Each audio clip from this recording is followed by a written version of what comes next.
Fala pessoal, tudo bem? Passando aqui para o mais brevemente possível abrir para vocês por uma questão de transparência. Eu sempre fui muito transparente em relação aos meus posicionamentos públicos e queria deixar claro também e informar a quem porventura se interessar em quem eu votarei no dia 30 de outubro.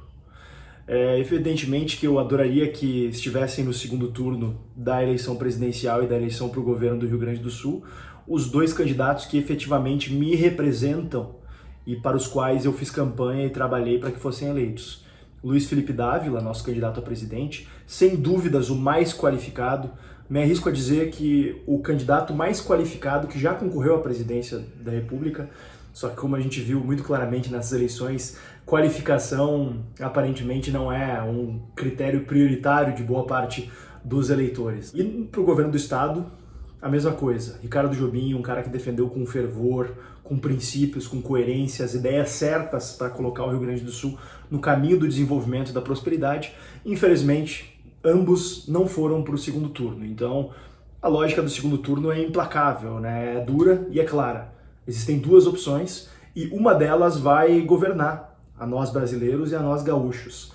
Então, a gente tem que tomar uma decisão pragmática a partir disso, escolhendo nem que seja o menos pior das opções dispostas. Vamos começar pelo cenário federal, né, que a maioria das pessoas já sabe, eu já declarei em diversas oportunidades que no dia 30 de outubro votarei em Jair Bolsonaro para presidente. Não, eu ainda mantenho todas as minhas críticas que eu fiz ao Bolsonaro ao longo dos últimos 10 anos, não só durante seu governo. Não acho que o Bolsonaro seja um representante da democracia liberal que eu defendo, não acho que ele seja um representante das ideias da liberdade, mas, do outro lado, a gente não pode ignorar que está um ex-presidiário, um bandido, um criminoso e um inimigo efetivo da liberdade. Eu estive lá desde o início na luta pelo impeachment da Dilma, uma das piores presidentes da história do Brasil, o poste do Lula colocado lá, e eu combati os desmandos dos governos do PT. Seria absolutamente incoerente da minha parte eu votar neles, e acho que esse não é o momento de a gente se omitir. Acho que está claro o que está em jogo aqui, independente de se gostar ou não do Bolsonaro, eu gosto do Brasil, e eu gosto da liberdade que a gente ainda tem, e eu sou muito favorável às reformas que foram feitas ao longo dos últimos anos. E que tenho certeza que com o Bolsonaro é mais fácil de elas pelo menos permanecerem e não serem destruídas. Afinal, o Lula vem afirmando aí a plenos pulmões que vai desfazer reforma trabalhista, que vai voltar com aquela política de escolha de vencedores nacionais, né, com aquelas intervenções na economia que a gente tinha durante o período lulopetista e que tanto mal fez ao povo brasileiro. Ele vai voltar também a patrocinar ditaduras no exterior, vai voltar a fazer tudo aquilo que ele fazia, vai combater a liberdade de imprensa, a liberdade de expressão, já está combatendo por meio dos seus asseclas no TSE, né, isso é importante que fique claro. E, além do que, Lula nem sequer apresentou um plano de governo. Votar no Lula é entregar um cheque em branco para que ele faça o que bem entender. É evidente que eu não sou daqueles que acham que o Brasil vai virar Venezuela se o Lula se eleger. Felizmente nós temos ainda uma imprensa ainda livre, razoavelmente livre, apesar dos ataques absurdos do TSE e do STF contra a liberdade de imprensa. A gente ainda tem uma sociedade civil que vai estar batalhando contra os arroubos autoritários de quem quer que seja presidente. A gente tem partidos políticos, a gente tem um Congresso com gente boa ainda, apesar dos pesares, mas a gente não pode dar chance ao azar. Acho que seria muito ruim para o Brasil, seria um retrocesso muito perigoso a gente voltar a colocar o Lula na presidência, permitir que o criminoso volte à cena do crime. Então, mais do que um endosso ao Bolsonaro, um apoio ao Bolsonaro, o meu voto nele, no dia 30 de outubro, é uma rejeição completa e absoluta ao projeto de poder do Lula e do PT. Bom, em nível estadual, a gente tem um cenário mais ou menos parecido. Trabalhei, defendi a candidatura do Ricardo Jobim, candidato do Partido Novo, que é o único que defendeu com coerência os princípios da liberdade, defesa da liberdade econômica, defesa do interesse do empreendedor gaúcho, de quem carrega esse Estado nas costas, defesa da responsabilidade fiscal com coerência, da mesma forma que a nossa bancada atuou durante esses 4 anos na Assembleia Legislativa. Infelizmente, ele não vai ser uma opção para as pessoas no dia 30 de outubro. E diante das duas opções, Leite e Onyx, eu queria tecer algumas considerações a respeito disso. Infelizmente, aqui no estado, o candidato apoiado pelo Bolsonaro é menos liberal do que o Bolsonaro. Ele vem defendendo, o candidato Onyx, uma série de medidas que representam um retrocesso flagrante e absolutamente preocupante das reformas que nós iniciamos aqui no estado, ainda na legislatura anterior do governo Sartori, e nas quais eu me empenhei como poucos para defender. E assim, me frustra muito, sinceramente, ver o Onyx sendo contra reforma da Previdência dos militares.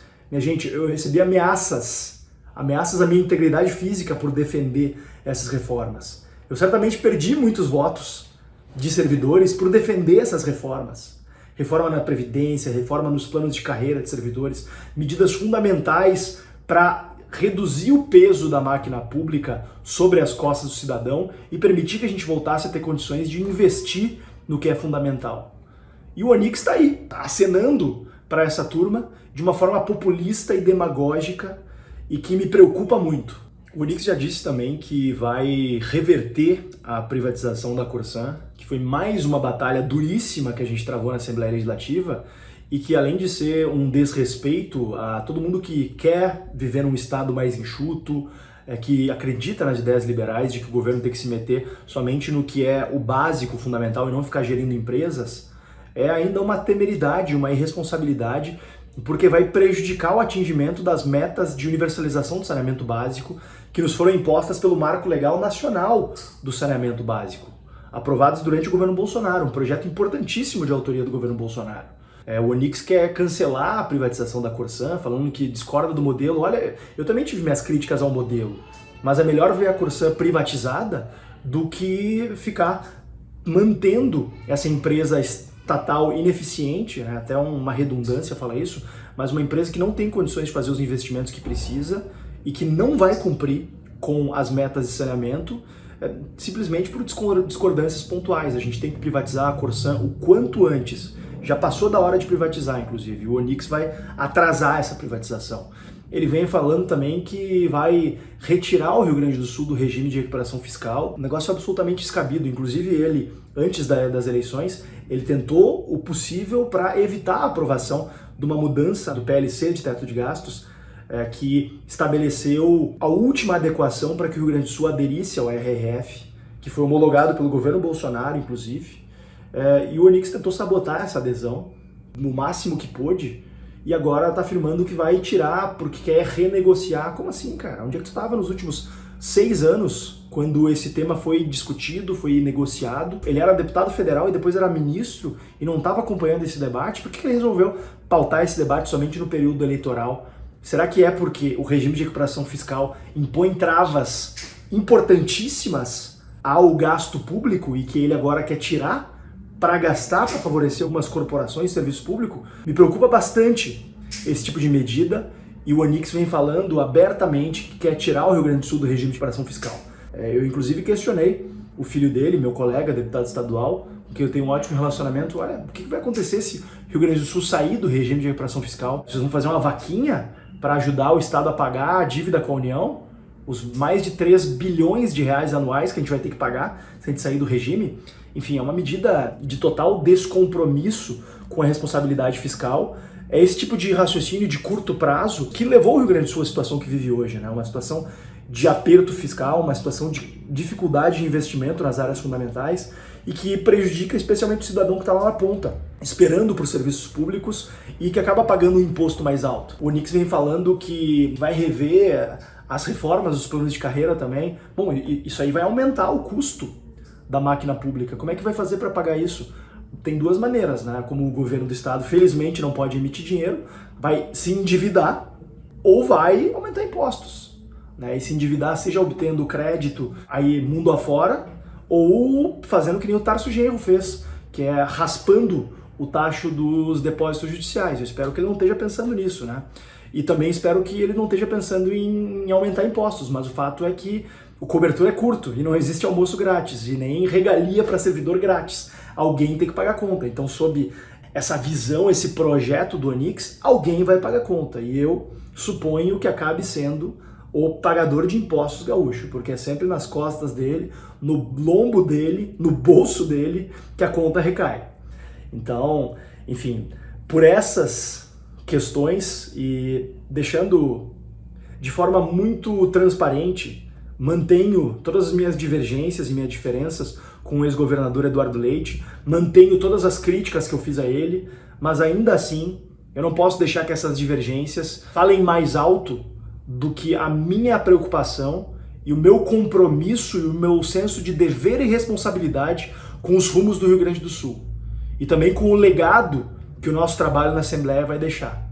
Eu ralei muito para defender essas reformas que já vêm tendo um impacto importantíssimo nos rumos do nosso estado. Foi por causa delas que a gente consegue hoje ter mais investimentos em rodovias, que a gente consegue sonhar em dar uma valorização mais efetiva para o servidor que efetivamente trabalha. E eu espero que a gente não entregue nas mãos de populistas novamente os rumos do Rio Grande do Sul, porque senão a gente vai ficar eternamente preso nesse ciclo, né, de gastança estatal e depois de pagar conta e depois de ver o nosso estado perder competitividade porque precisa vender a janta para pagar o almoço.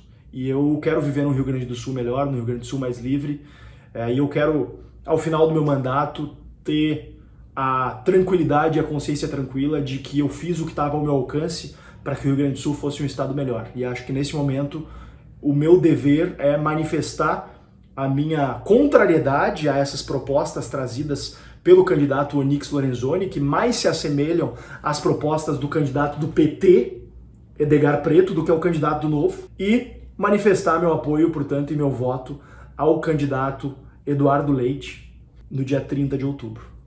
Então é isso, pessoal.